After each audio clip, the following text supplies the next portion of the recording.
ലിജോ, നമുക്കിപ്പോൾ മനസ്സിലാവുന്നത് മന്ത്രി ടി സിദ്ദിഖ് മുഖ്യമന്ത്രിയുമായി കൂടിക്കാഴ്ച നടത്തിയിട്ടുണ്ട് എന്നുള്ളതാണ്. അതിൽ ചില തീരുമാനങ്ങളും കൈക്കൊണ്ടിട്ടുണ്ട് എന്നുള്ളത്.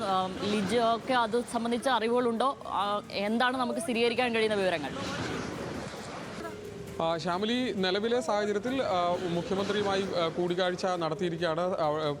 സ്ഥലം MLA കൂടിയായിട്ടുള്ള മന്ത്രി ടി സിദ്ദിഖും ചേർന്ന്. അതായത് രക്ഷാപ്രവർത്തനം എത്രയും പെട്ടെന്ന് ഏകോപിപ്പിക്കുകയും അത് വളരെ വേഗത്തിൽ നടപ്പിലാക്കുകയും എന്നുള്ളതാണ് ഏറ്റവും പ്രധാനപ്പെട്ട കാര്യം.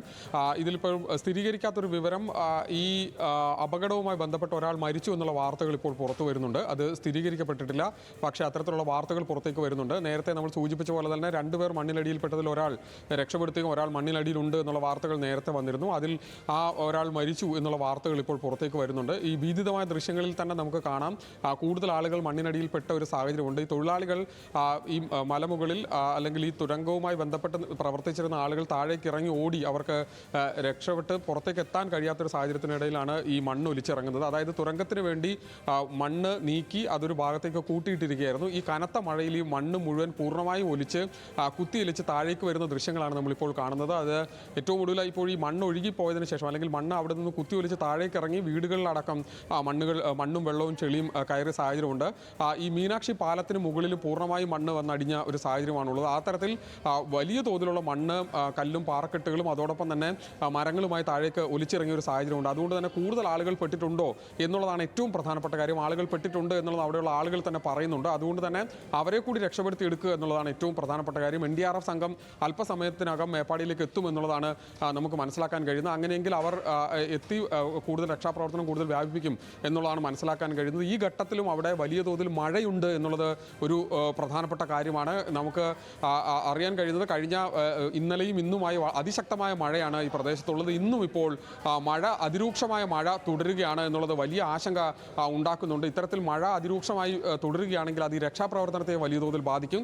കഴിഞ്ഞ തവണ അവിടെ മേപ്പാടിയിൽ ഇത്തരത്തിൽ ഉരുൾപൊട്ടൽ ഉണ്ടായ സാഹചര്യത്തിലും അത്തരത്തിലൊരു പ്രശ്നമുണ്ടായിരുന്നു. ആളുകളെ അവിടെ നിന്ന് മാറ്റി പാർപ്പിക്കുന്ന ഒരു സാഹചര്യമാണ് നിലവിലുള്ളത്. കൂടുതൽ ആളുകൾ അപകടത്തിൽപ്പെടാതിരിക്കേണ്ട ഒരു സാഹചര്യമുണ്ട്. അതുകൊണ്ട് തന്നെ ഇനിയും ഈ പ്രദേശത്തുള്ള മണ്ണ് ഒലിച്ച് ഇറങ്ങുന്ന സാഹചര്യം ഉണ്ടായാൽ അത് വലിയ തരത്തിലുള്ള അപകടത്തിലേക്ക് കാര്യങ്ങൾ പോകും.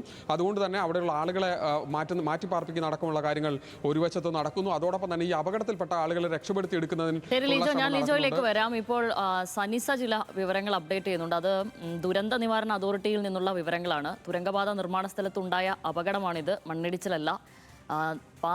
തുരങ്കപാത നിർമ്മിക്കുന്ന സ്ഥലത്തുണ്ടായ അപകടമാണിത്. കനത്ത മഴ മൂലം ഇന്നലെ തന്നെ നിർമ്മാണ പ്രവർത്തികൾ നിർത്തിവെച്ചിരുന്നു. അപ്പോൾ ഈ സമയത്ത് നിലവിൽ അപകട സ്ഥലത്ത് ഉണ്ടായിരുന്നവരാണ് നിലവിൽ ഈ മണ്ണ് കുത്തി ഒഴുകി താഴേക്ക് എത്തുന്നതിൽ പെട്ടിരിക്കുന്നതാണ്. അതിൽ 5 പേരെ ആശുപത്രിയിൽ പ്രവേശിപ്പിച്ചു എന്നുള്ളതാണ്. അപ്പോൾ സനിസ, നേരത്തെ ഞാൻ മേപ്പാടി പഞ്ചായത്ത് പ്രസിഡന്റിനോട് സംസാരിക്കുകയായിരുന്നു. അപ്പോൾ അദ്ദേഹം അറിയിച്ചിരിക്കുന്നത് അവർ 100-ലധികം പേർ ജോലിക്കുണ്ട് ഈ തുരങ്കപാത നിർമ്മാണവുമായി ബന്ധപ്പെട്ട് അവിടെ എന്നുള്ളതാണ്. പക്ഷേ ദുരന്ത നിവാരണ അതോറിറ്റിയുടെ വിവരം അനുസരിച്ച് ഇന്നലെ തന്നെ ഇവിടെ കനത്ത മഴ മൂലം നിർമ്മാണ പ്രവർത്തികൾ നിർത്തിവെച്ചിരുന്നു. അപ്പോൾ നമ്മൾക്കൊരു ആശ്വസിക്കാവുന്ന ഒരു കാര്യമാണോ ആയിട്ടാണോ നമ്മൾ ഇതിനെ ചേർത്ത് വായിച്ച് കാണേണ്ടത്? അങ്ങനെയെങ്കിൽ വളരെ കുറച്ച് പേർ മാത്രമേ അവിടെ ഉണ്ടായിട്ടുള്ളൂ. അവരാണ് നിലവിൽ അപകടത്തിൽപ്പെട്ടിരിക്കുന്നത്. അതിൽ 5 പേർ നിലവിൽ ആശുപത്രിയിലാണ്. അങ്ങനെയാണോ? ഇതിൽ നിലവിലൊരു വ്യക്തത വന്നിട്ടില്ല. എത്ര പേർ കുടുങ്ങിയിട്ടുണ്ട് എന്നതടക്കമുള്ള കാര്യങ്ങളിൽ വ്യക്തത വന്നിട്ടില്ല. എന്തായാലും ദുരന്ത നിവാരണ അതോറിറ്റി നൽകുന്ന വിശദീകരണം നടന്നത് മണ്ണിടിച്ചിലല്ല, തുരങ്കപാത നിർമ്മാണ സ്ഥലത്ത് ഉണ്ടായ ഒരു അപകടമാണ്. കഴിഞ്ഞ 24 മണിക്കൂറിനുള്ളിൽ പ്രദേശത്ത് 265 മില്ലിമീറ്റർ മഴ പെയ്തിട്ടുണ്ട്. കഴിഞ്ഞ 2 ദിവസമായി യെല്ലോ അലർട്ട് തുടരുന്ന ഒരു സാഹചര്യമാണ്. ഇതുമൂലം ഇന്നലെ മുതൽ തന്നെ നിർമ്മാണ പ്രവർത്തികൾ നിർത്തിവെച്ചിരുന്നു എന്നാണ് ദുരന്ത നിവാരണ അതോറിറ്റി അറിയിക്കുന്നത്. ഈ നിലവിൽ നടന്ന ഈ അപകടത്തിൽ ആളപായം റിപ്പോർട്ട് ചെയ്തിട്ടില്ലെന്നും അപകടത്തിൽപ്പെട്ട സമയത്ത് അവിടെ ഉണ്ടായിരുന്ന സ്ഥലത്തുണ്ടായിരുന്നവർക്കാണ് ഇത്തരം ഒരു അപകടം ഉണ്ടായത്. 5 പേരെ നിലവിൽ ആശുപത്രിയിൽ പ്രവേശിപ്പിച്ചിട്ടുണ്ട് എന്നുമാണ് ദുരന്ത നിവാരണ അതോറിറ്റി അറിയിക്കുന്നത്. എന്തായാലും നിലവിൽ കൂടുതൽ വിവരങ്ങൾ അപ്ഡേറ്റ് ചെയ്യാമെന്നും ദുരന്ത നിവാരണ അതോറിറ്റി വ്യക്തമാക്കുന്നുണ്ട്. എന്തായാലും എത്ര പേർ കുടുങ്ങിയിട്ടുണ്ട് എന്നതിൽ ഇപ്പോഴും വ്യക്തതയില്ല. എന്തായാലും അപകടം സ്വാഭാവികമായിട്ടുള്ള മണ്ണിടിച്ചിലല്ല, അതുകൊണ്ടല്ല ഉണ്ടായത് എന്നതാണ് ദുരന്ത നിവാരണ അതോറിറ്റി പ്രാഥമികമായിട്ടും വ്യക്തമാക്കുന്നത്. പക്ഷേ മഴയുണ്ടായിരുന്നു, അതുകൊണ്ട് ഇന്നലെ തന്നെ നിർമ്മാണ പ്രവർത്തികൾ നിർത്തിവെച്ചിരുന്നു എന്നും അറിയിക്കുന്നുണ്ട്. അപ്പോൾ എങ്ങനെയാണ് ഇത്രയും അധികം പേർ ഈ ഒരു സംഭവ സ്ഥലത്ത് നിന്ന് ഇത്തരത്തിൽ കുടുങ്ങിയത് എന്ന് അറിയേണ്ടിയിരിക്കുന്നു. അവിടെയാണ് ഒരു വ്യക്തത കുറവുള്ളത്. നിർമ്മാണ പ്രവർത്തികൾ നിർത്തിവെച്ചിട്ടുണ്ടെങ്കിൽ എങ്ങനെ ഈ ഒരു അപകടത്തിൽപ്പെട്ട് ആളുകൾ കുടുങ്ങി എന്നതാണ് അറിയേണ്ടത്. ശ്യാമിലി. ശരി ശരി. അപ്പോൾ അക്കാര്യത്തിലൊരു വ്യക്തത വന്നിട്ടില്ല. ഇന്നലെ കനത്ത മഴ മൂലം ഇന്നലെ തന്നെ നിർമ്മാണ പ്രവർത്തികൾ നിർത്തിവെച്ചിരിക്കുന്നു എന്നുള്ളത് കൂടി ദുരന്ത നിവാരണ അതോറിറ്റി പറയുമ്പോൾ പോലും 5 പേരെ ആശുപത്രിയിൽ പ്രവേശിപ്പിച്ചിട്ടുണ്ട്. അങ്ങനെയെങ്കിൽ തൊഴിലാളികൾ എന്തിനാണ് അവിടെ എത്തുന്നത്?